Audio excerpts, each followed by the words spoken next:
ఇప్పుడు సోషల్ మీడియాలో ఏడ చూడు దేశం నంబర్ కుబేరుడు ముఖేష్ అంబానీ చిన్న కొడుకు అనంత్ అంబానీ పెండ్లి వీడియోలు ఫోటోలే గిరికలు కొడుతున్నాయి. అందరూ ఆ పెండ్లి గురించే గుసగుసలు పెడుతుర్రు. ఇప్పుడు ఈ పెండ్లి గురించి మాట్లాడుకుంటారు కావచ్చు. మళ్ళా వానదేవుడు ఇళ్లను ఇంతగానం దీవించినప్పుడు మాట్లాడుకోక తప్పదు కదా. మళ్ళీ ఏ తీర్ల దీవించిండో చూస్తారా? ఇంకెందుకు లేటు దేకో. పెండ్లంటే జిందగీలో ఒక్క పారే చేసుకునేదాయే. అప్పో సప్పో చేసి ధూమ్ ధామ్ గా చేసుకుందామని తీరు తీరు డెకరేషన్లు, వంటకాలు, డీజేలు, ఆటలు, పాటలు సెట్టింగ్ చేపిస్తారు.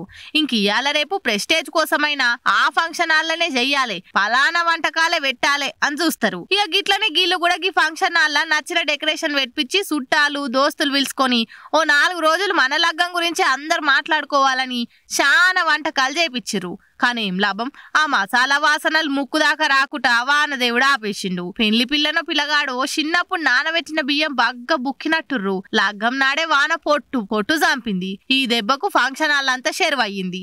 ఎట్లనో గట్ల పంతులు లగ్గం ఒడసగొట్టిండు గాని తిండి తిననీకే నానా గోసలు పడ్డరు పాపం వచ్చినోళ్ళంతా. పంది రోతానుంటే తిండి జరంతా అసంతకు పెట్టిర్రు. అటు బగ్గ నీళ్లు నిండి పోరలకు ఆడోళ్లకు పోనీకొస్తలే అని ఇట్లా మోసి దొలకపోయి తినిపించిర్రు.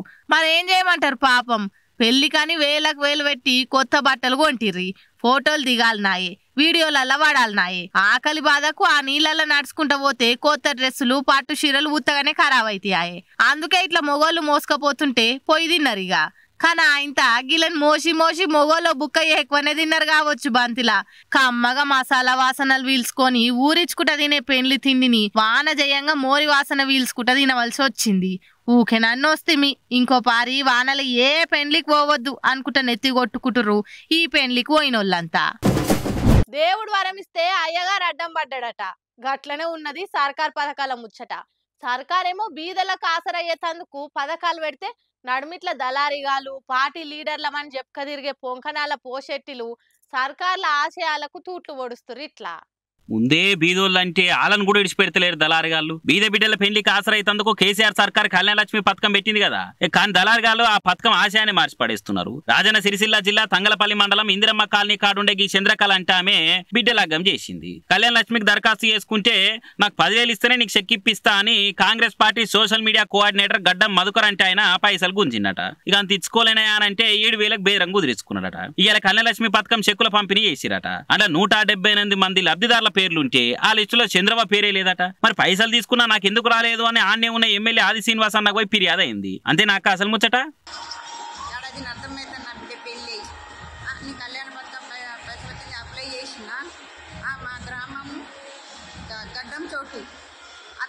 అతన్ని అప్లై చేస్తా అంటే నేను నమ్మి 7,000 రూపాయలు కూడా ఇచ్చిన సార్. ఇంకా ఇదివరకు ఏది కూడా లేదు. ఇప్పుడు అతని అర్థం అయిపోతుంది. నా మనమరాలు ఇప్పుడు 7 నెలలు లగ్గమైన నా మనమరాలు 7 నెలలు అడిగినప్పుడల్లా ఇది వస్తుంది అది వస్తుంది. 2 రోజులకు చెక్ ఇచ్చారు, చెక్ తీసుకొచ్చి ఇస్తారు ఇంటికి. నువ్వు ఎక్కడ పోయేది లేదు అమ్మ, నువ్వు ఎవరితో ఏం చెప్పట్లేదు ఇవన్నీ అన్నాడు సార్. నేను సరే నమ్మని హోటల్లో పనిచేసి బతుకుతా sir. Seenu hotel Gowda Seenu hotel పని చేసుకుని బతుకుతా సార్. ఆత్మహత్య అంటే ఒకటి అప్పు తీసుకొచ్చి పెళ్లి ఇచ్చి వాళ్ళు కళ్యాణ పట్టణం పైసల కిందనే వాళ్ళు ఇచ్చిళ్ళు మాకు 1,00,000 రూపాయలు. అవి ఇంకా రొట్టి 2 నెలకు 2,000 రూపాయలు. దయచేసి సార్ మీరు నన్ను కరుణించి, నాకు భర్త లేడు, నా పిల్లలు 3 అమ్మాయిలు కరుణించి దయచేసి సార్. ఏ కథ అంతా తెలిసినాక సిగ్గులేదా ఆరం అధికారుగా ముసలవతాన పైసలు గుంచుతావా? ఇంకోసారి ఇట్లా చేసినావని తెలిస్తే మంచిగుంటది బిడ్డ అని వార్నింగ్ ఇచ్చి ఇడిచిపెట్టిండి ఎమ్మెల్యే సీనన్న. అయినా ప్రతి జాగాలు ఇసోంటి అడ్డమైన వాళ్ళే మోపారు. ఆర్టీఓ ఆఫీస్కి పోయినా, రిజిస్ట్రేషన్ ఆఫీస్కి పోయినా, ఏడి పోయినా ఇసోంటి దళారుగాలే మోపారు పోరి.